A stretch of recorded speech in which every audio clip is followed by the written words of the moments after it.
नमस्कार, मैं अबरार खान यूट्यूब मंच से।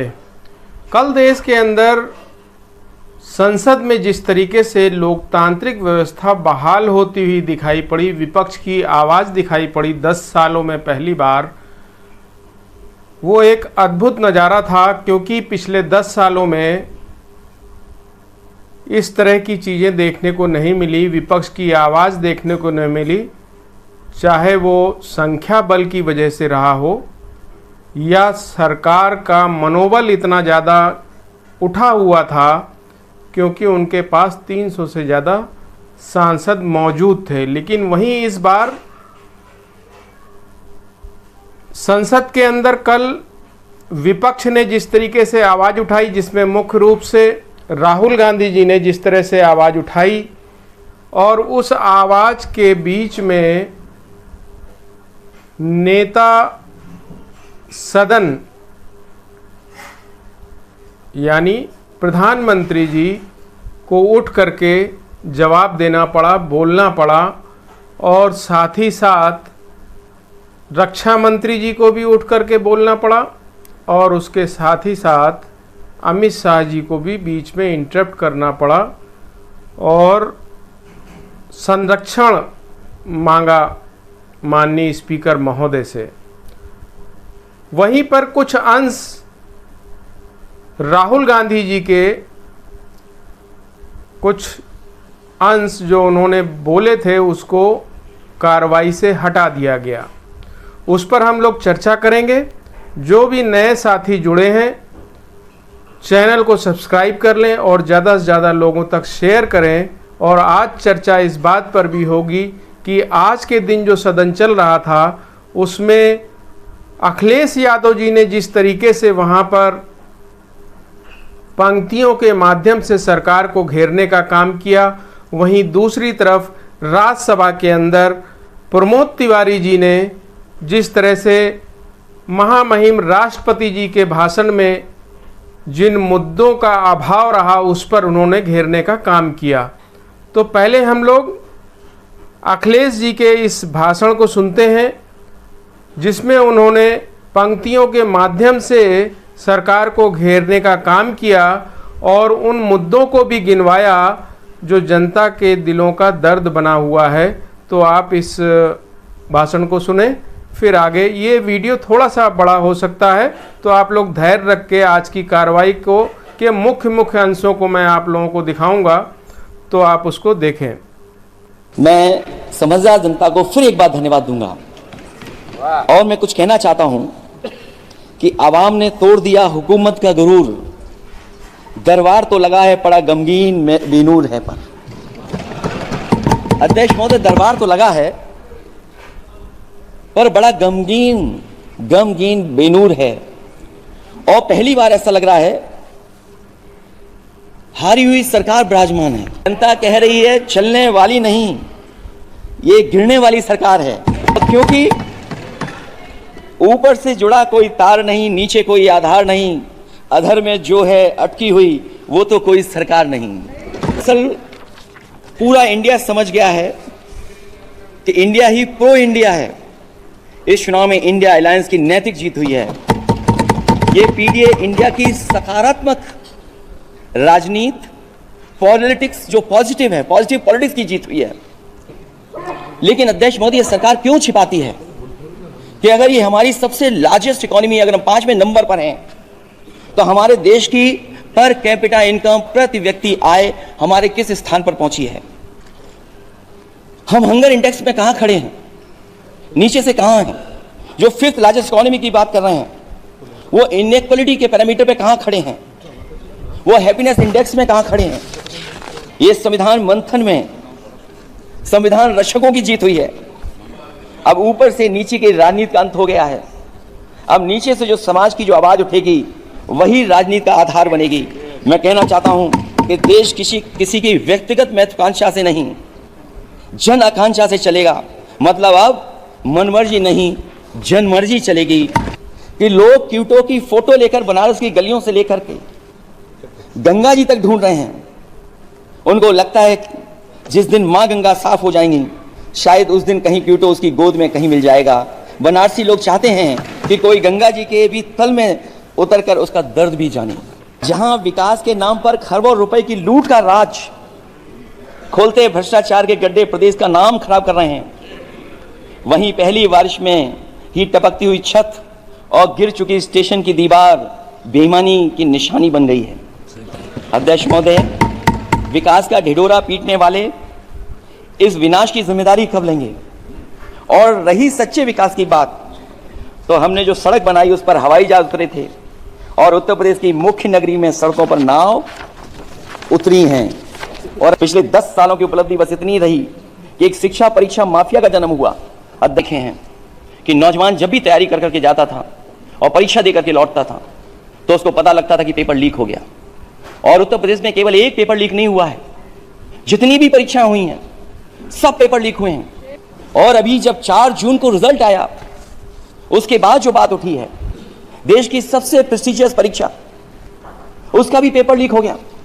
अगले 1000 साल के झूठे सपने दिखाने वाले अगले महीने होने वाली परीक्षाओं के लीक न होने की गारंटी कब लेंगे?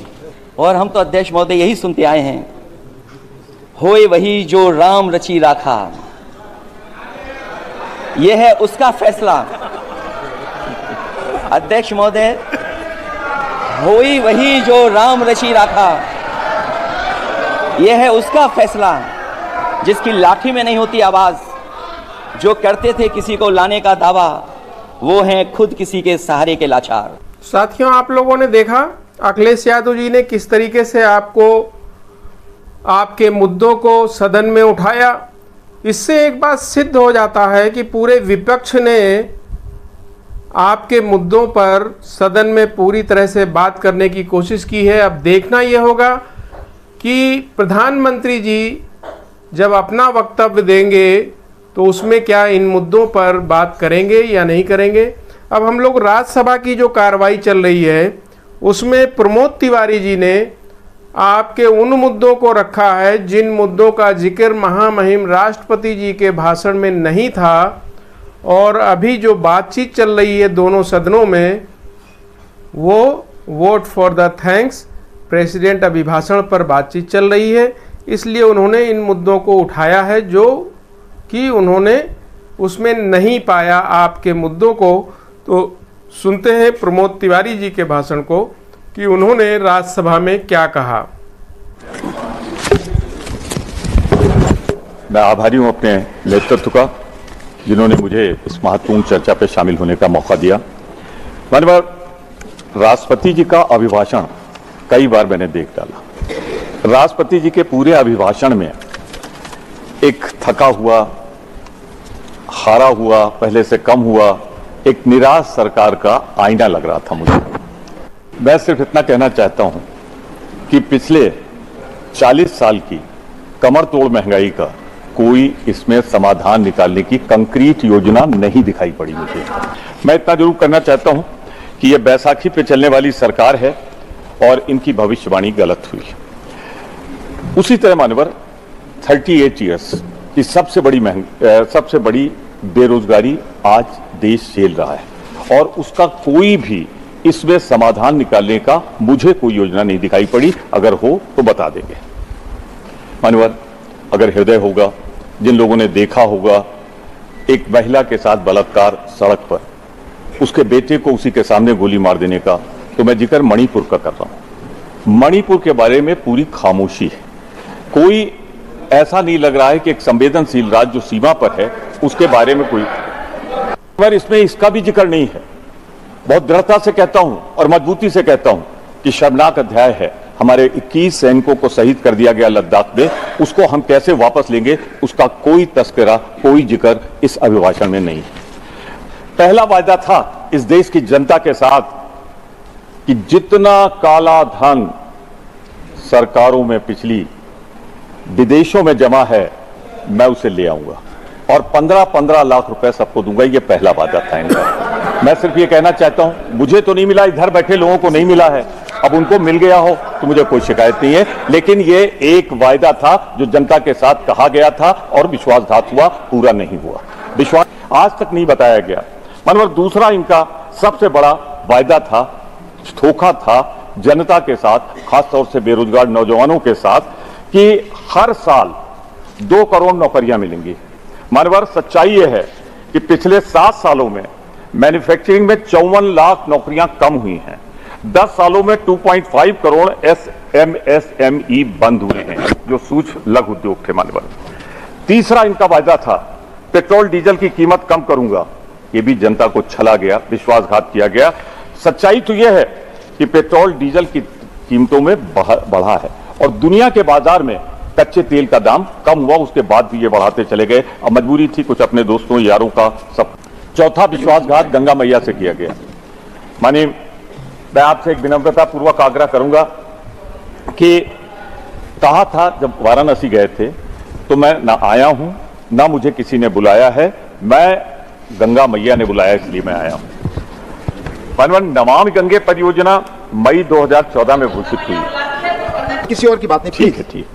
मानव नमामि गंगा परियोजना की घोषणा मई 2014 में की गई थी। उसमें 2019 का टारगेट था, 2024 चल रहा है, लेकिन इस साल के अंत तक सिर्फ 33% सीवेज ट्रीटमेंट हुआ है।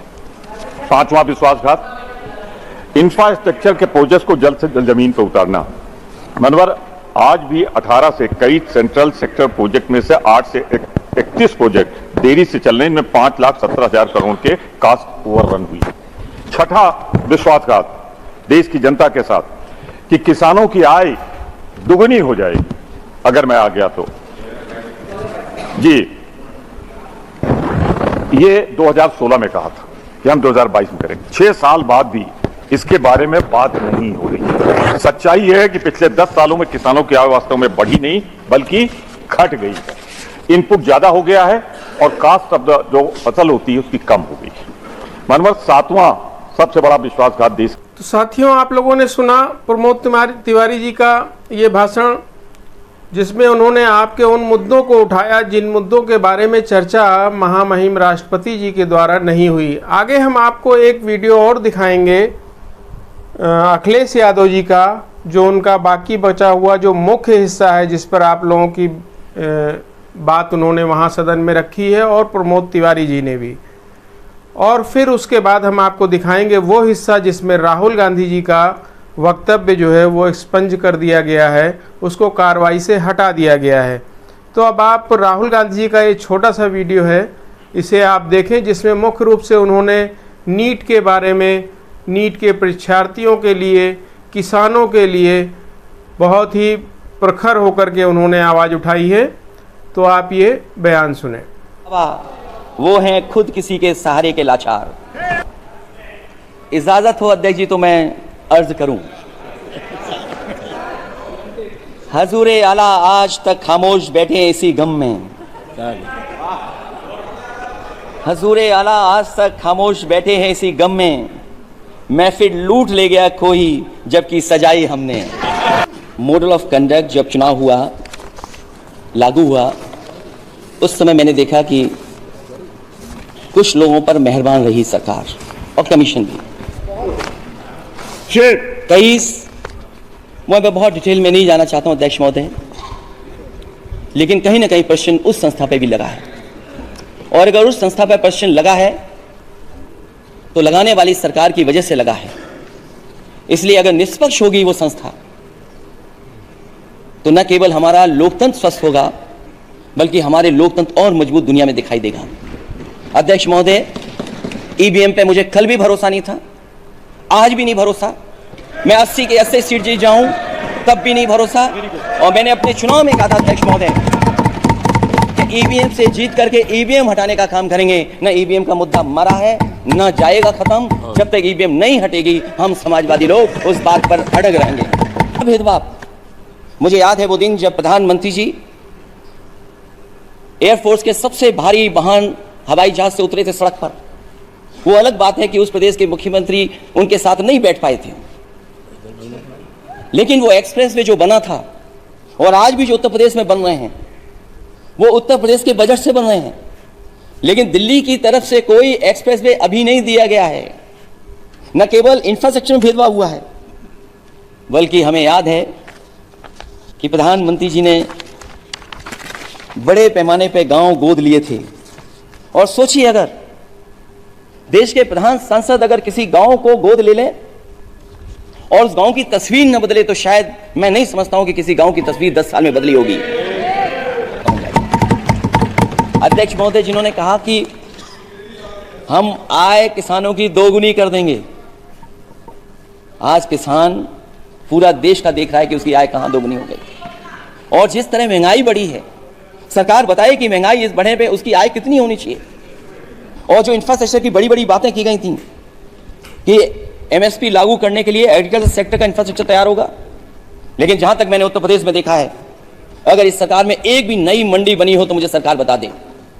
अध्यक्ष महोदय, जो इंफ्रास्ट्रक्चर एग्रीकल्चर सेक्टर में बनाने की बड़ी बात कही थी, अगर सरकार की तरफ से एक भी मंडी 10 साल में बनी हो तो जरूर सरकार बताए। जो सरकार मंडी नहीं बना सकती है उस पर एमएसपी का भरोसा कैसे कर सकते हैं? जिन्होंने एमएसपी का भरोसा दिलाया था, जो कुछ पद निकलते भी हैं तो उन पर लेटरल एंट्री के नाम से पिछले दरवाजे से कुछ खास संगी साथियों को रख लिया जाता है।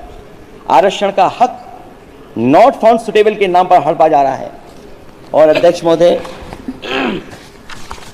आरक्षण के साथ इतनी खिलवाड़ किसी सरकार ने नहीं की होगी जितनी खिलवाड़ इस सरकार ने की है। तो साथियों, आप लोगों ने सुना किस तरीके से अखिलेश यादव जी ने आपके उन मुद्दों को, जैसे किसानों का और साथ में एमएसपी को लेकर के, नीट के लिए परीक्षा जो लीक हो रही उसको लेकर के, अयोध्या में जो मामलात हुए, जो वहाँ पे पानी भर गया, गड्ढा हो गया, दीवार गिर गई, छत चूने लगी, इन सब चीज़ों को लेकर के उन्होंने प्रखरता से अपनी बात को रखी है।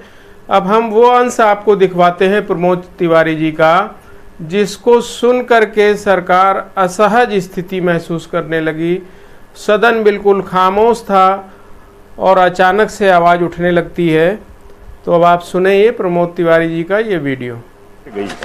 इनपुट ज्यादा हो गया है और कास्ट ऑफ जो फसल होती है उसकी कम हो गई है।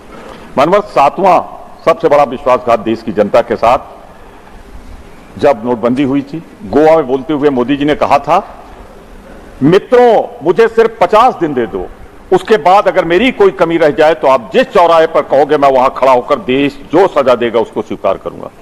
50 दिन तो छोड़िए, आज 8 साल बीत गए हैं।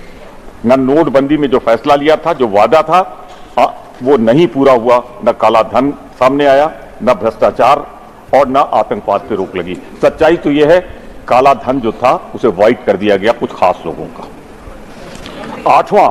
आठवां विश्वासघात जो हुआ बुलेट ट्रेन का, अहमदाबाद से मुंबई चलेगी।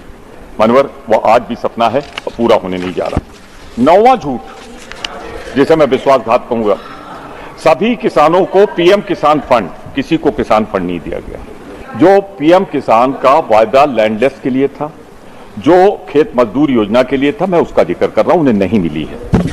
और 10वां सबसे बड़ा विश्वासघात देश की जनता के साथ, 10 साल में आर्थिक अपराधी जो देश छोड़ के भाग गए हम उनको ले आएंगे। मनवर, आज की तारीख में क्या ये हो पाया? आज भी मोदी जी वही है। मैं दूसरे मोदी का जिक्र कर रहा हूं, ललित मोदी का। मनवर, क्या जो लोग गए थे तीनों चारों भाग के, कोई उसमें से लौटा? मैं आपसे विनम्रता पूर्वक के कहना चाहता हूं कि इस पूरे राष्ट्रपति के भाषण में इसका कोई जिक्र नहीं है और न कोई इरादा दर्शाया गया है। मानो पहली बार सुप्रीम कोर्ट को मैं धन्यवाद देता हूं कि उन्होंने इलेक्टोरल बॉन्ड पे जो कहा था वो कर दिखाया और 7,000 करोड़ माल बरामद हुआ। और जो बरामद हुआ इस पे काम दो, धंधा दो, चंदा लो, एक चीज। दूसरी, इसमें ईडी सीबीआई की जांच जिन पे चल रही थी उनका स्लो डाउन हुआ। तीसरा सबसे बड़ा बात मैं आपसे कहना चाहता हूं, देश की आजादी के बाद यह 7,000 करोड़ का घोटाला सबसे बड़ा घोटाला है जिसमें माल बरामद हुआ है भाजपा के अकाउंट में। खिलवाड़ हुआ है, देश की 140 करोड़ जनता के साथ खिलवाड़ हुआ है।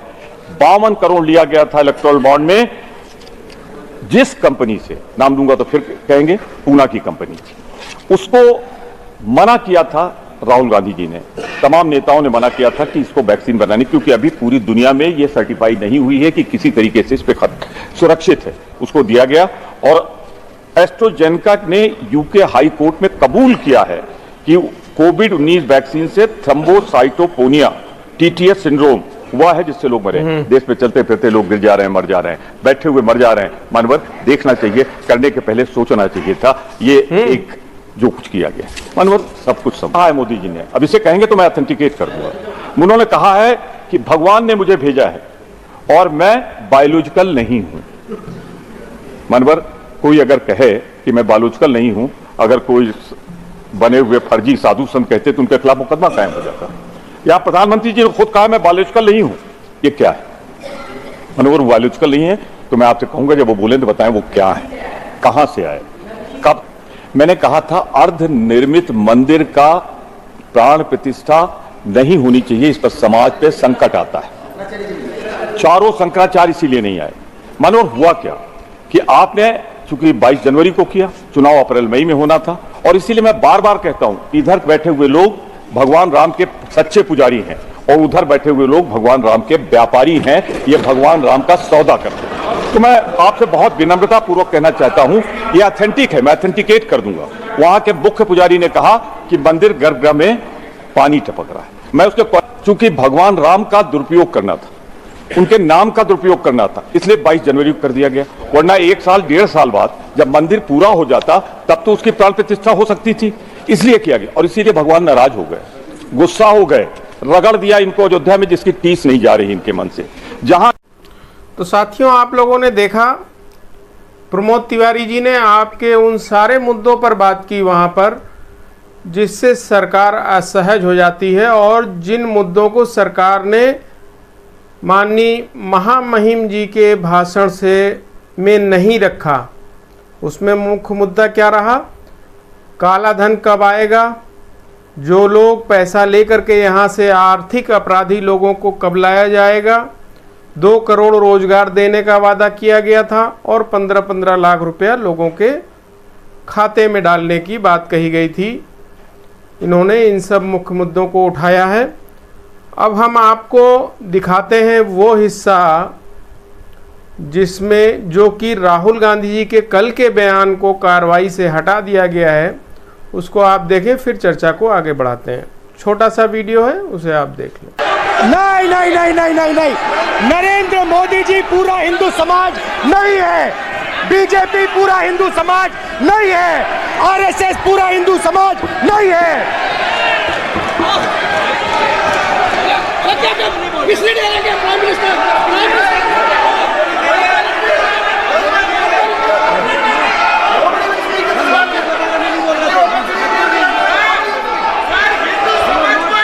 भूपेंद्र यादव जी, ये ठेका नहीं है बीजेपी का।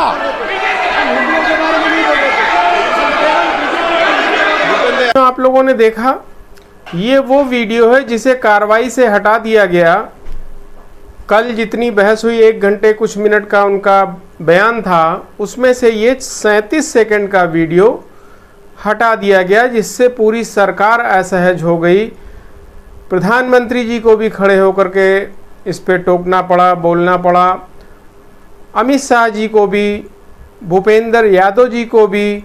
तो ये सारी स्थिति आपके सामने है। इस पे ज़्यादा कुछ कहने को हमें बचता नहीं, क्योंकि हमें मेन आपको ये बताना था कि विपक्ष आपकी आवाज़ पूरी तरह से वहाँ पर सदन में रखने का काम कर रहा है, क्योंकि बहुत से लोगों का आरोप होता है कि विपक्ष अपना काम नहीं कर रहा है।